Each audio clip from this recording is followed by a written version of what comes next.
The following podcast by Fusion Family Wealth, LLC, Fusion, is intended for general information purposes only. No portion of the podcast serves as the receipt of or as a substitute for personalized investment advice from Fusion or any other investment professional of your choosing. Please see additional important disclosure at the end of this podcast. A copy of Fusion's current written disclosure brochure discussing our advisory services and fees is available upon request or at www.fusionfamilywealth.com. Welcome to the Crazy Wealthy Podcast with your host, Jonathan Blau. Whether you're just starting out or are an experienced investor, join Jonathan as he seeks to illuminate and demystify the complexities of making consistently rational financial decisions under conditions of uncertainty. He'll chat with professionals from the advice world, entrepreneurs, executives, and more to share fresh perspectives on making sound decisions that maximize your wealth. And now, here's your host.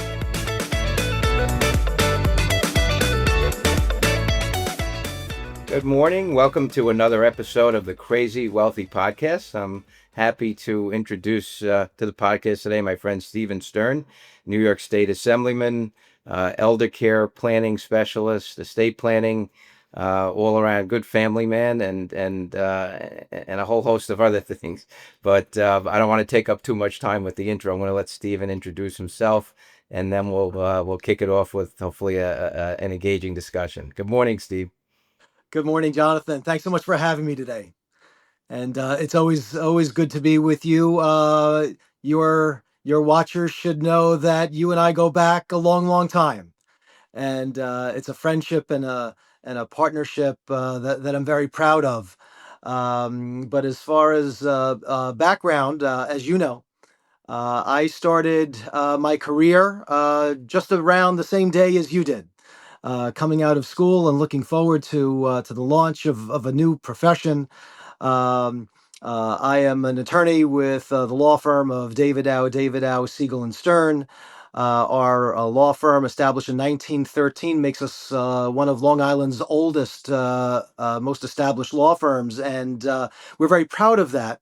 But we're even prouder of the work that we concentrate on, which is elder law, estate planning, and working with special needs families. And so through this experience, working with new families from their very beginnings, all the way up to some of the most well-known and prestigious family business owners with tremendous estate planning issues and everything in between, and representing our older neighbors and our loved ones with disabilities and some of our most vulnerable, really was the starting point for a career that I continue to this day that I'm very proud of and very passionate about. But what led me to what I spend an awful lot of time on today, which is serving my community as the New York State Assemblyman representing the 10th Assembly District on Long Island. I have just started my fourth term in the New York State Assembly.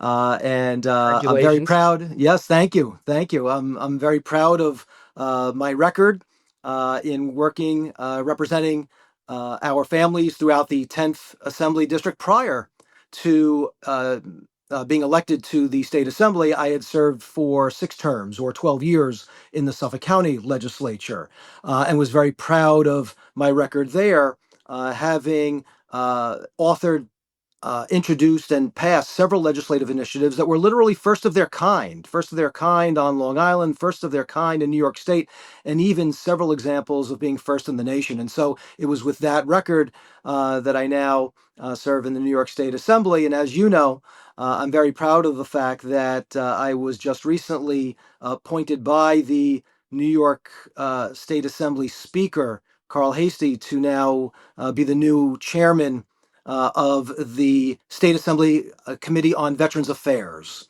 And that's particularly important, not just because of the very good and gratifying work that allows me to do, working with and for the outstanding and brave men and women that have served our great nation, but because on Long Island that's particularly important. Suffolk County is home to the largest number of veterans in all of New York State, which we're very proud of. And Nassau and Suffolk County as a Long Island region make up the number 2 region in the country by veterans population. And so Veterans Affairs for us here locally isn't just an important issue. It's a very, very local issue as well. And so those are experiences and passions, that I take with me. But it all started back when we first started working with our clients and building Right. practices and building leadership positions and reputations, and both of which we continue to do this day. No, and that's great. In fact, one of the catalysts that led me to think about inviting you now. Of course, I was always thinking of inviting you, but this particular time is my last podcast guest was a retired friend of mine from the military, level 5 special ops Black Hawk helicopter operator, very humble guy, very successful in the military. And the guest before him was my father-in-law, as you know, Amy's dad, who just was honored at the UBS Arena Military Hero of the Game. So I thought at least one aspect of the podcast that we talk about that you just mentioned, the Veterans Affairs Committee, dovetails with those two things. And, Amy's dad being a Long Islander seemed to also catalyze that thought. But I was talking to Amy last night, and she reminded me, I didn't really remember how we met. I know Amy and I and you and Mary went out for dinner for the first time in New York City, I don't know, Yeah, almost 30 years ago. But do you remember that's how we right. met? My bet is that it was probably through one of the local, Long Island business networking associations. I remember there was a time So I'll tell when you. we were the young guys in the room. So I'm going to tell you how we met. When I Yeah, joined Sanford Bernstein, when I left Arthur Anderson in 1996, the end of the year, I had to build my practice. So I opened up Martindale Hubble and was calling people with firms that I thought we could work together with, and you were among them. So that's yeah, very very that's good. actually how we met. And Yeah, do you remember the name of the restaurant we ate dinner at? there is no way. I don't remember the name of the restaurant I ate in last night. I'm going to be honest with you. I didn't remember it either, but Amy did. She said it was the Well, York Grill, the oh, York Grill fantastic. on York Avenue. Fantastic. Our wives will always remember that I stuff. didn't. Absolutely. So I wanted to talk to you about a couple of things. I know. As we talked, I'd love to you to share your story. I know you're well versed as a professional in the elder care area, but I think it goes a lot deeper than that in terms of how you came to practice elder care and some of the contributions. So why don't you talk about that a little bit? Sure. So I had a passion for public service. Always wanted to be involved in some way, and so one of my very earliest experiences was working for the staff of my local congressman down in Washington, D.C. And it was my responsibility to coordinate congressional hearings on issues that were coming under the U.S. House Select Committee on Aging. And so I was coordinating hearings on the delivery of long term care services to indigent seniors across the country, the federal response to the growing problem of elder abuse. And I was there for the repeal of the Medicare Catastrophic Health Care Act. And so it was an exciting time to be involved because there was a lot of different things going on that gave me the opportunity to participate in a very substantive way. And with that, I was able then to have a position in my United States Senator's office. Senator John Breaux was his name in Louisiana. I was a student at Tulane University in New Orleans, and the senator was very active on Medicare reform issues. And so, with that experience, I knew that I had an area of law, of policy that I was interested in. And so I went to law school primarily to participate in that school's elder law clinic, which is one of the very first in the country. And so, having had that experience and a real dedicated commitment to this area of the law, uh, I ultimately was able to have my first invitation for employment with Lawrence Davidow, the managing partner of the Davidow law firm, who continues to not only be my colleague, but my one of my very dearest friends and like family to this day. It is now uh, over 30 years that I've been with the firm. And it's the only area of the law that I've ever practiced. And so, while I'm proud of my role in the office, uh, between me and Lawrence and others in the firm, we've literally held every single leadership position in this area of the law that you could possibly have, at the local level, the state level, the national level. We write extensively on these issues.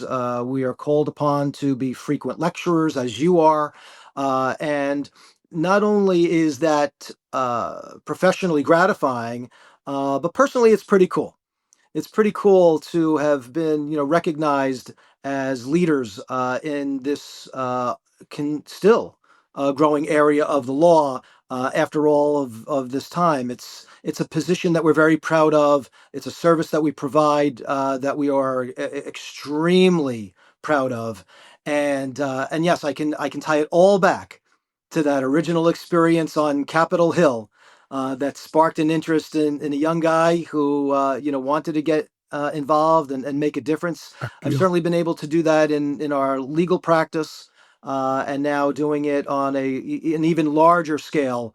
First at the county level in Suffolk County, and now New York State.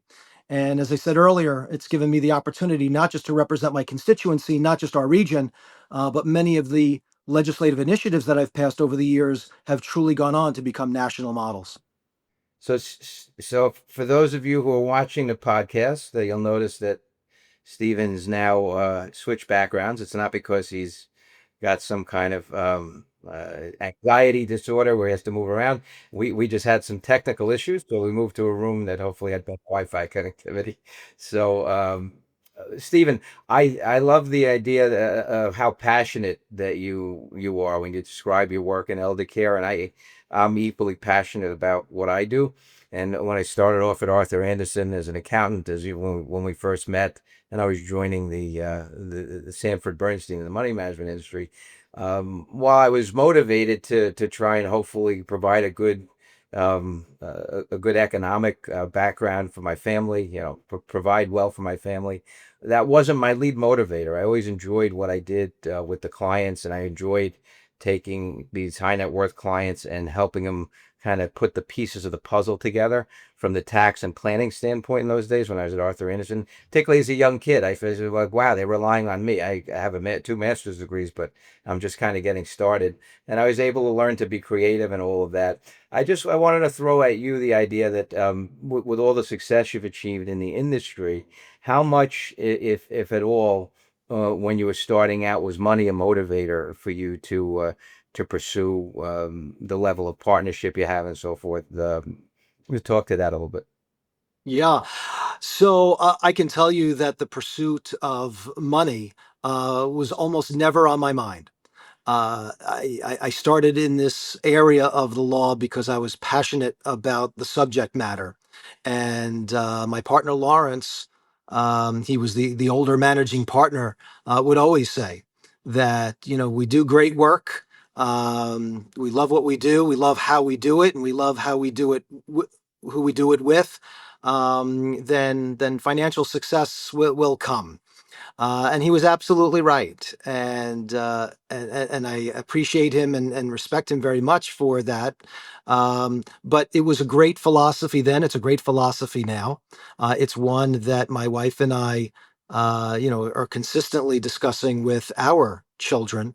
Because we both shared that philosophy and we are both beneficiaries of that. And I think that's a good philosophy for anybody to follow, regardless of profession, regardless of the industry, and it certainly has gotten us through, and we're very very proud of that. But I'm a big believer in that if you are doing what you're doing simply for financial success, that for most anyway, not all, but for most, that's not necessarily going to lead to the most gratifying uh, uh, work life. And, we hear it all the time that, nobody ever passing away, you know, laments the fact that they didn't work, hard enough. It's always about how they didn't enjoy life enough. And look, I'll say it this way, so much of my professional practice in our law firm is dealing with death and dying on a daily basis. Sure. How does one plan for incapacity? Who makes important financial decisions or medical decisions if you're not able to?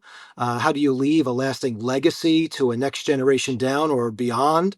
How do you alleviate or even minimize the estate tax implications of that process? And so whether, someone is creating their very first last will and testament because they're expecting a first child, or getting ready to pass on a multi-million dollar, business to the next generation down with very, very difficult issues that go along with that. Um, will there be financial success in that kind of a practice? Absolutely. But I'll tell you this, and I can say this firsthand, that um, if that's the primary goal, then that's going to be a challenge. In this area of the law, it literally has to be about the personal satisfaction in the work that you're doing. I don't think it works any other way. I'm with you. I asked you that question for a specific reason, because for the younger generations that are listening to the podcast, and I know there are some of those, my clients' children and my friends' children and so forth. I find that the society has evolved into one where we have what I call a microwave mentality. A lot of people want things instantaneously, and oftentimes I tell my kids, if first of all, if you're in the pursuit of money, if that's your main motivation and whatever you're choosing to do for a living, oftentimes, as you said, not only won't you achieve happiness, but you might not even achieve the money that you're looking for, because you're not going to be productive when you're unhappy just in Sure. the pursuit of money. Yep. And it's such an important message, because first of all, there's no rush. It takes time. The best way to accumulate success in terms of business and knowledge and experience, as well as wealth, to me, is to get there slowly and methodically, not to push it. And if you're not enjoying, as you say, what you do, I mean, I love what I do, as you know, I'm very passionate about it, and that's what motivates me. I mean, we all don't have to necessarily work forever, but if you don't want to stop working, to me, that's when you know you're successful, because that's how I feel. I don't want to stop working. I love my clients, and I love the work that we do for them. And frankly, selfishly, I love the feedback I get, Well, from. sure.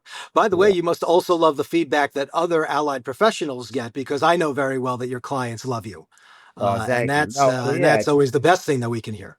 thank you. No, and I, yeah, that's it. So we're from the same, cut from the same cloth that way. So tell me a little bit about along those lines, how you grew up, where you grew up, and what maybe some of the biggest influences were as you were growing up that shaped you to who you became. Yeah. So I grew up in the quintessential suburban Long Island, late '60s, early '70s world, which is unfortunately very different than the world we are in today. It was a great time. Anybody that grew up in our area on Long Island during that time knows that it was, in many ways, an idyllic childhood. I mean, not everything was always great, and you didn't always see the bad the way we do today. That's for sure. But there was just something very special about growing up at that time when the bus would drop you off. There were no parents home. You would go out and get on your bike and ride around the block with your friends, and you'd climb trees. And maybe you got a little older and would go roller skating, and but then walk home the 2 miles when it was dark out at night. The best part was playing street hockey in the streets with no holes barred, and it was really a very special time. We don't see that these days. Um, Too many of us don't get the opportunity to appreciate that in the childhoods of our own children these days. We talk about it. We might even have some of the pictures that we show our children through from time to time. But for the most part, the days that we enjoyed are no longer with us, and that's a shame because I think when you say that we are cut from, a very similar cloth, I believe that's 100% true.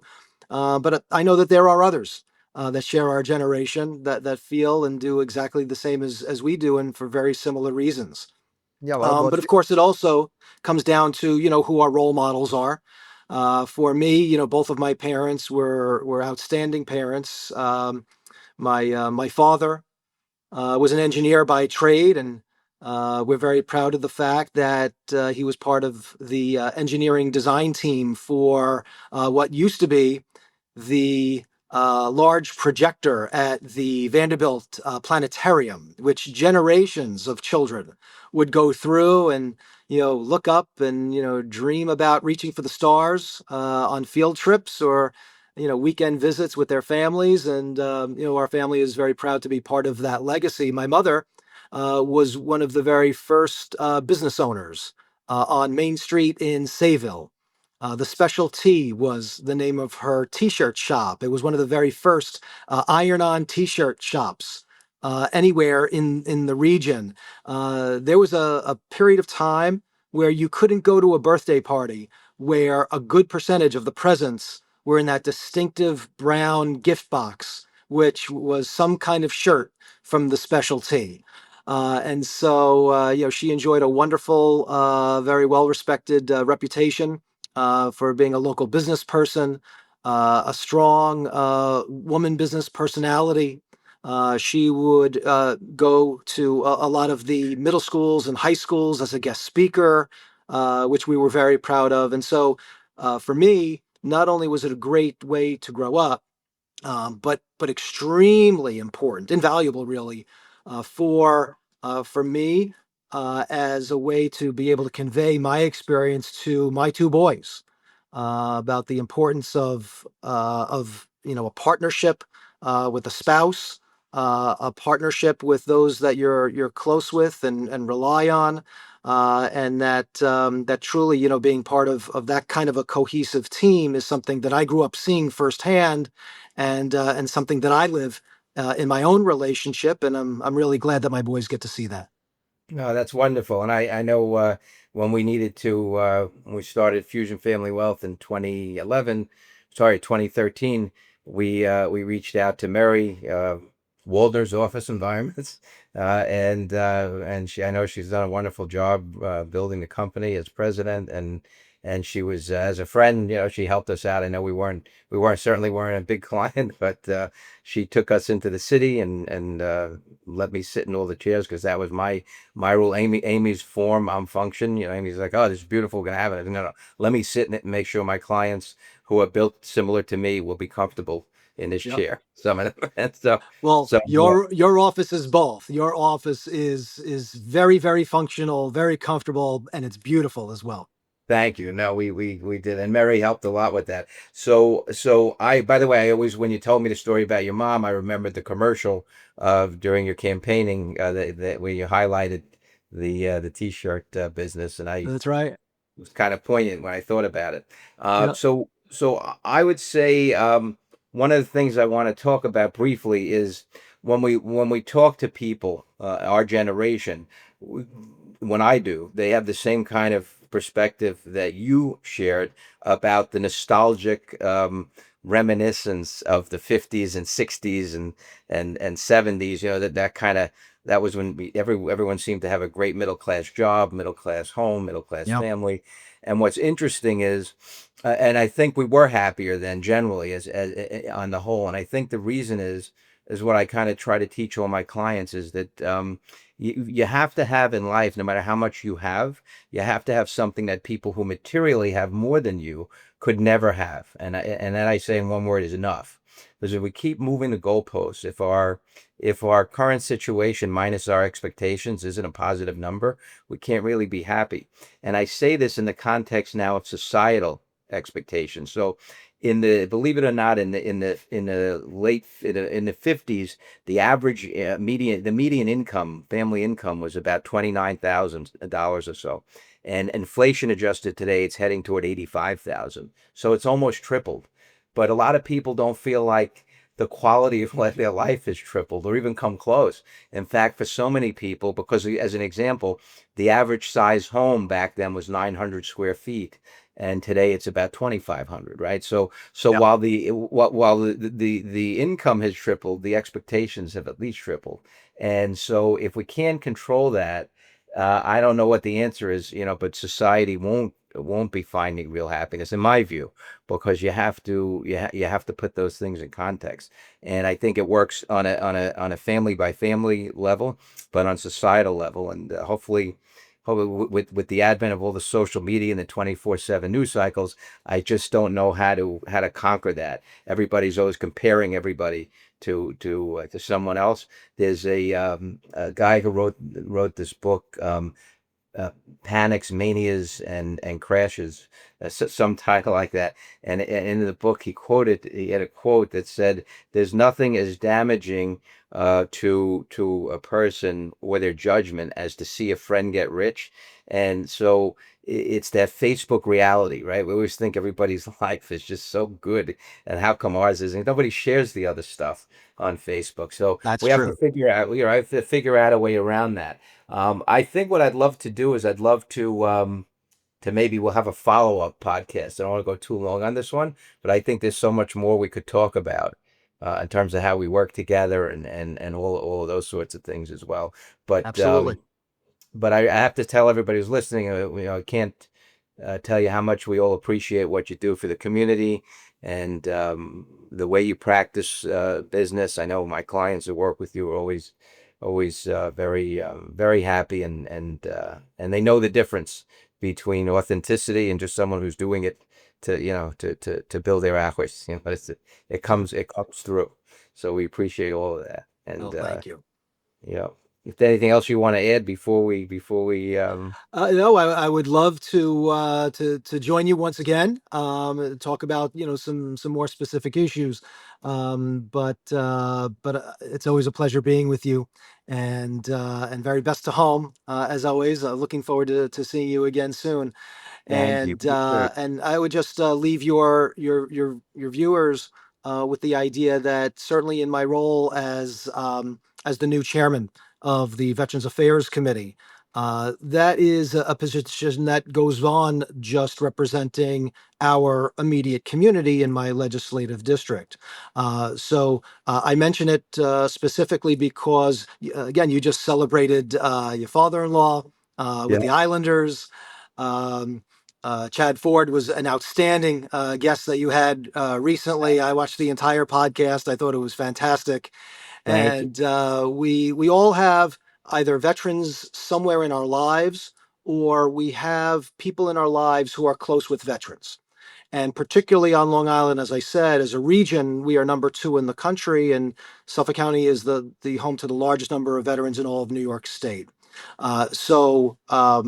One of the ideas that I'm hoping gets out as a result of our conversation today is that if you have a veteran in your family, if you have a neighbor who served our great nation, particularly those that are struggling with challenges.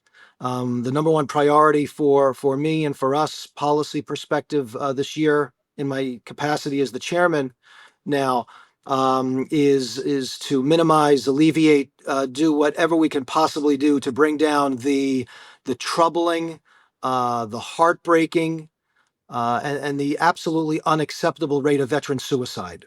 It is all around us. We don't see it. Unfortunately, too many of us hear about challenges too late. But if anybody, within the listening universe, knows a veteran who's struggling, knows someone who knows a veteran that's struggling, there are plenty of resources here locally in Suffolk County and beyond. Please, either hit the internet or contact New York State Assemblyman Stern's office. We can get you to the right services for so many of our local heroes who not only desperately need it but certainly deserve it. Now, Steve, I'm going to ask you one last question without going too long into it, because you mentioned all of this great work that you're doing for the community. Um, professionally, and I know how you are with your family, and Mary with her position. Where do you find the time? How do you balance all this? I mean, I might look this way. I feel like I'm about 95 years old at this You don't point. look it.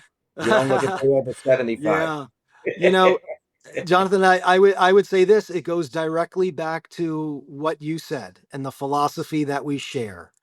I can't make more hours in a day, that's for sure. But if you're passionate about every single thing that you're doing throughout the day, it's hard work. But if it's your passion, you'll come up with the systems. You'll surround yourself with the best people who share your vision, and not only make things work, but actually exceed in the goals that you set. There's always more points to put on the board. There's always another constituent to help. There's always another client and family in crisis who needs guidance. That's what drives me. It's what's always driven me. Like you, we'll be working at it forever No, that's it. I because think it's what that's we love doing. That's your answer. It's because it's not always work, right? I could spend 18 hours a day doing some of whatever we're doing relating to this, the podcast, to work, but when you're so satisfied at the end of it, it's not like digging holes. It doesn't eat away at you like that. All right. Well, thank you so much, Stephen. It was great to have you on, and I look forward to having a follow up sometime in the next few months. Look forward to it as well. Thanks so much. All right, you got it. Stay tuned to hear Amy's call-in for the recap of today's episode. Hello. Hi, honey. How are you? I'm good. How are you? I am tired. We're ending this long President's Day weekend, and I know in terms of timing, it couldn't be better having a assemblyman that you spoke to this week.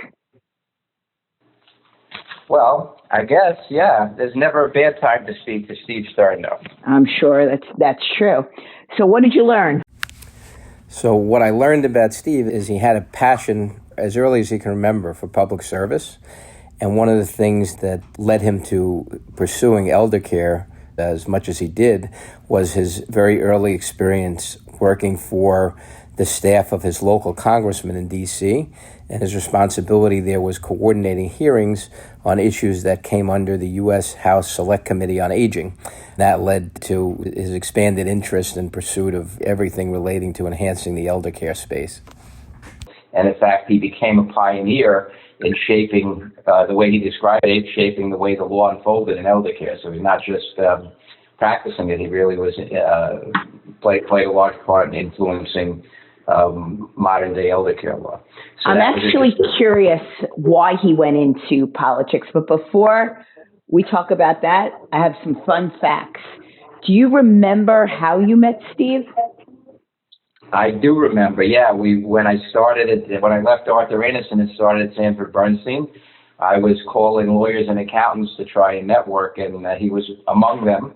And then we went out for dinner with Steve and Mary at I forget the name of the restaurant in Manhattan. York Grill in New York City, that I don't think exists anymore.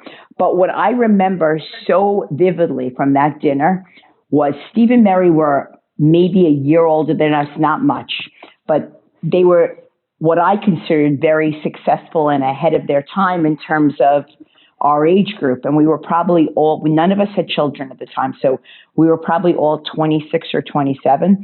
But I remember they were just buying their first condominium in Holbrook, New York, the land of the IRS.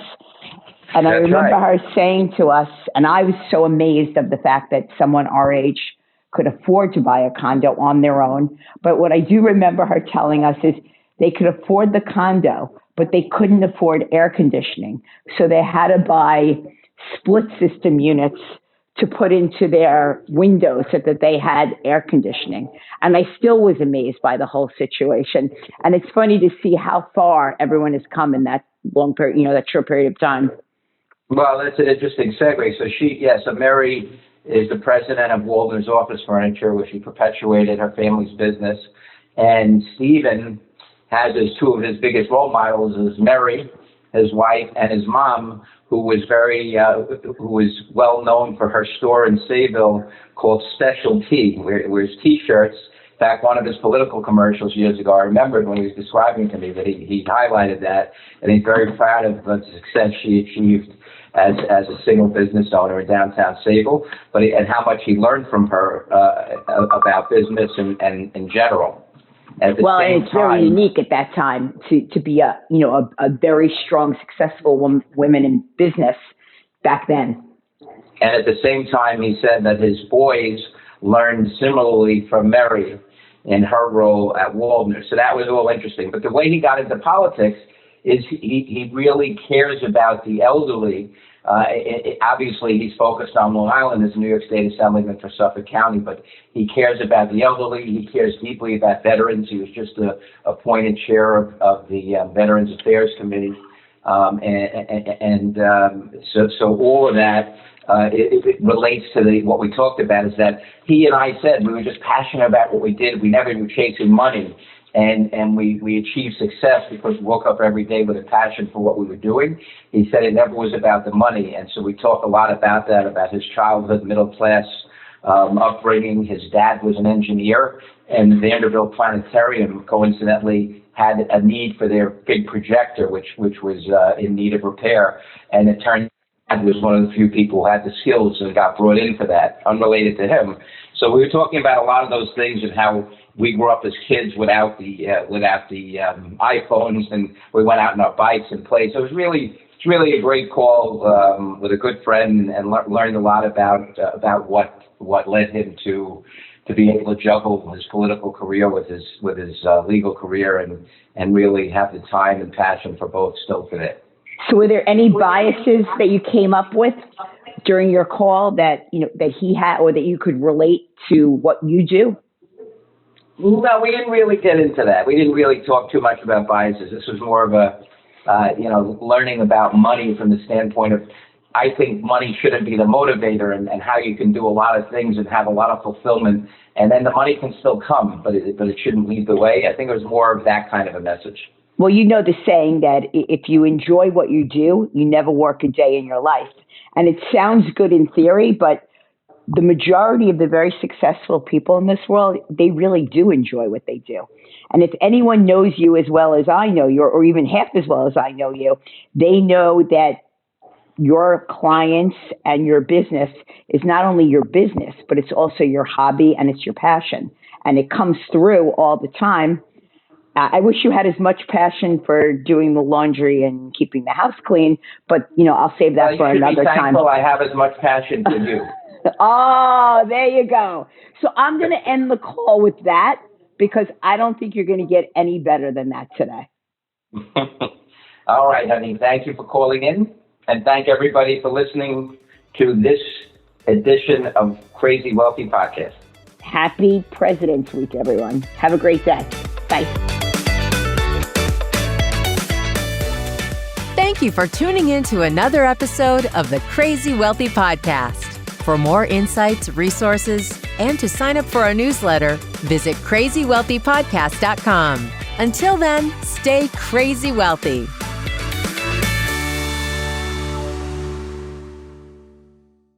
The previous podcast by Fusion Family Wealth, LLC, Fusion, was intended for general information purposes only. No portion of the podcast serves as the receipt of or as a substitute for personalized investment advice from Fusion or any other investment professional of your choosing.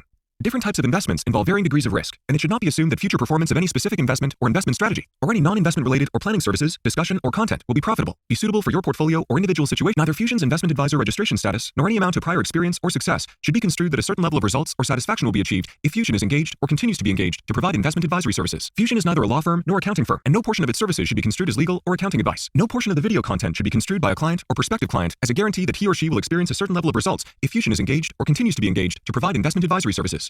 A copy of Fusion's current written disclosure brochure discussing our advisory services and fees is available upon request or at www.fusionfamilywealth.com.